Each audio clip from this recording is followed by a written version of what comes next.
Video शुरू करने से पहले मैं आप लोगों से कुछ बात करना चाहूँगा। वो ये कि गैब का इल्म सिर्फ़ अल्लाह ताला को है। इंसान अशरफुल मखलूक़ात है और वो हमेशा से इस जुस्तजू में लगा रहा है कि उसे आने वाले वक्त के बारे में कुछ पता लग जाए। इसका मतलब ये बिल्कुल नहीं है कि उसे गैब का इल्म है या उसे गैब का इल्म आ सकता है।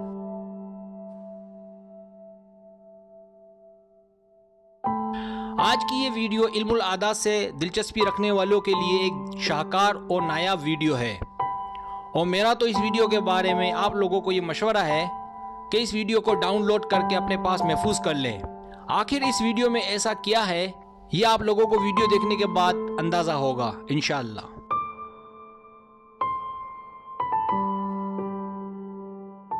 आप लोगों के इल्म में ये बात तो है कि इल्म नजूम एक काफ़ी मुश्किल इल्म है। इस इल्म को समझने के लिए इंसान में अक्ल सलीम, जहानत और बुजुर्गी के औसाफ और इसके साथ में अल्लाह का साथ भी होना चाहिए। और अगर आप सिर्फ इल्म नजूम अच्छी तरह जानते हैं लेकिन अगर आप में मंदरजा वाला औसाफ नहीं तो आप सिर्फ टूटा फूटा इल्म नजूम ही सीख सकते हैं।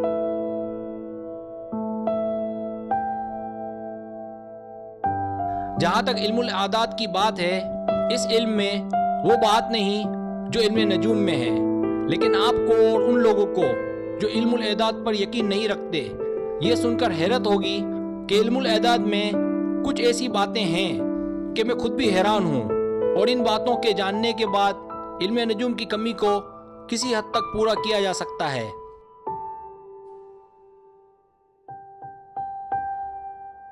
उन हैरान कुन बातों में से पहली बात आप लोगों में शेयर करने जा रहा हूँ।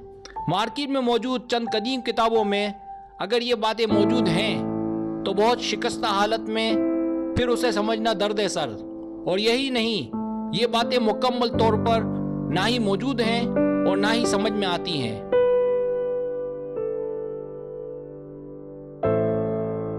इन वीडियोस को बनाने में काफ़ी मेहनत सर्फ होती है, लिहाजा तनकीद की जगह हौसला अफजाई किया करें ताकि मैं आप लोगों के लिए दोबारा भी ज़बरदस्त वीडियोस ला सकूं। अगर आप लोगों को मेरी वीडियोस पसंद आती हैं तो सब्सक्राइब करने में कंजूसी ना करें, क्योंकि सब्सक्राइब करने से ना सिर्फ ये होता है कि हमारी हौसला अफजाई होती है बल्कि इस चैनल को आगे बढ़ने में भी मदद मिलती है।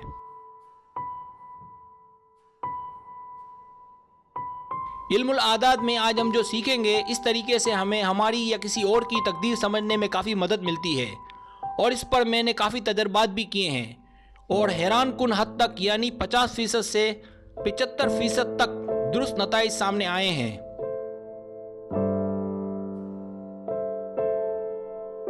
ये मैंने 7 बुनियादी सैयारे और इनके नंबर दिए हैं जो आगे जाके हमें काम आएंगे।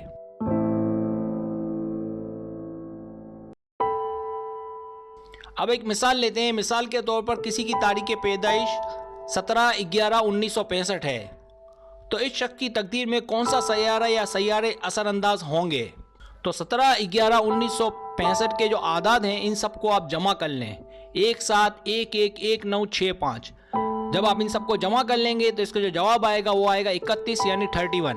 आप 31 को भी आप जमा करें यानी 3 और 1 को भी आप जमा कर लें तो इसका जो जवाब आएगा वो आएगा 4 यानी 4।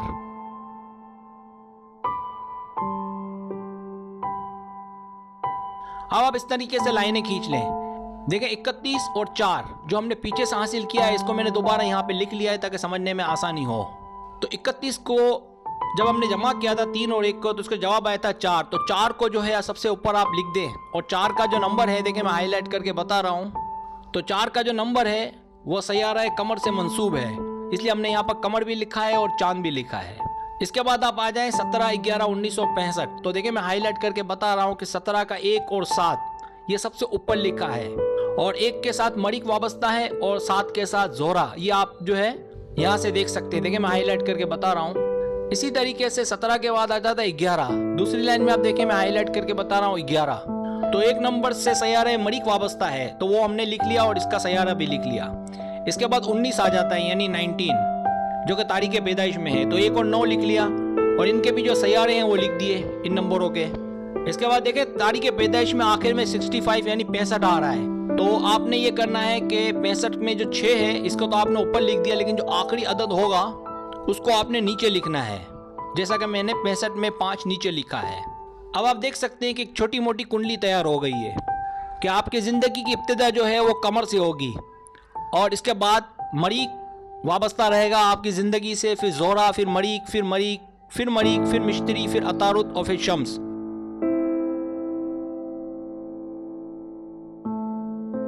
तारीख़ पैदाइश और नंबर। अगर आपकी तारीख़ पैदाइश में 0, 1 ज़्यादा आते हैं तो यह परेशानी की बात है, क्योंकि 0, 1, 8 का ताल्लुक़ मरीक और ज़ोल से है।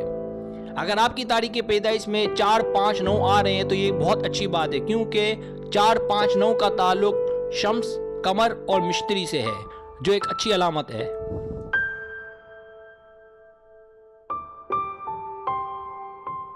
अगर आपकी तारीख़ पैदाइश में 3, 6 आ रहा है तो ज़मीन पर मुशक्क़त उठानी पड़ेगी, क्योंकि इसका ताल्लुक़ अतारुद से है। और अगर आपकी तारीख़ पैदाइश में 2 और 7 हैं तो गुनाहों में जाने का ख़तरा है, क्योंकि इसका जो ताल्लुक़ है वो सितारा ज़ोहरा से है।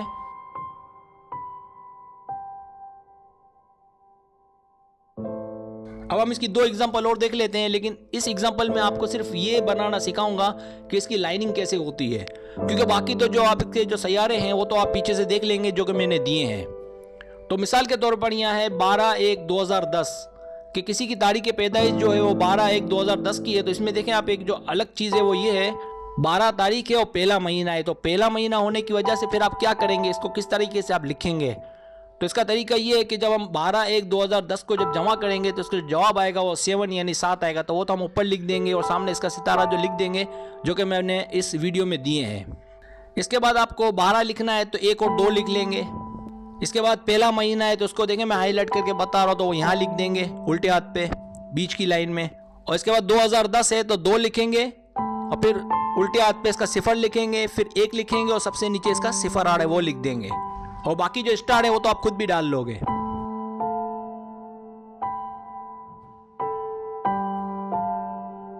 इसी तरीके से लिखने में आपको तकलीफ ना हो या समझने में तकलीफ ना हो, इसलिए इसकी एक और तरीका अगर मैंने दे दिया है। बाकी सैयारे जो है वो तो आप खुद भी लिख लोगे कि 2/1/2010 है, तो इसको जब जमा करेंगे इसका जवाब आएगा वो 6 यानी 6 है। अब इसका जो तरीकाकार है कि इसमें जो डेट ऑफ बर्थ है तो अलग टाइप की है, यानी कि इसमें तारीख और महीने में 1-1 डिजिट आ रहा है। तो वो भी तरीका हम देख लेते हैं, ताकि आपको जब बनाते वक्त आप मुझसे कोई सवालत ना करो और आपको बनाने में आसानी रहे। तो 2/1/2010 के जब आदात को जमा किया तो जवाब आया 6 को हमने ऊपर लिख लिया। इसके बाद 2 तारीख है तो 2 तारीख लिख ली, देखिए मैं हाईलाइट करके बता रहा हूँ। इसके बाद पहला महीना है उसको हमने राइट साइड पे लिखा है। इसके बाद 2010 का 2 जो है हमने उल्टे हाथ पे लिख दिया, फिर 0 जो है वो सीधे हाथ पे लिख लिया। फिर इससे नीचे आप आ जाए तो 1 लिख दिया उल्टे हाथ पर, और 0 को चूँकि आखिरी बचेगा तो हम इसको नीचे लिखेंगे, आखिरी अदद को सीधे हाथ पे नहीं लिखेंगे जब तक कि अदद ना हो, तो इसको हमने नीचे लिख दिया। इसके जो सैयारे हैं वो तो आप मेरे बताए गए फहरिस्त में से आप देख लेंगे।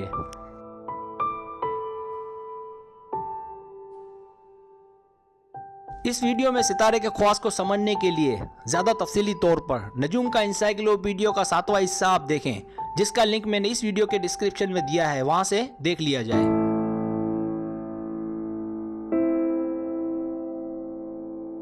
अगर आपको मेरी वीडियो पसंद आए तो बराए मेहरबानी सब्सक्राइब करें, लाइक करें, शेयर करें, अपने दोस्तों से कहें। सब्सक्राइब करने से ही होता हमारा जो चैनल है वो आगे बढ़ता है, ग्रो करता है। वीडियो देखने का बहुत शुक्रिया। अल्लाह हाफिज़।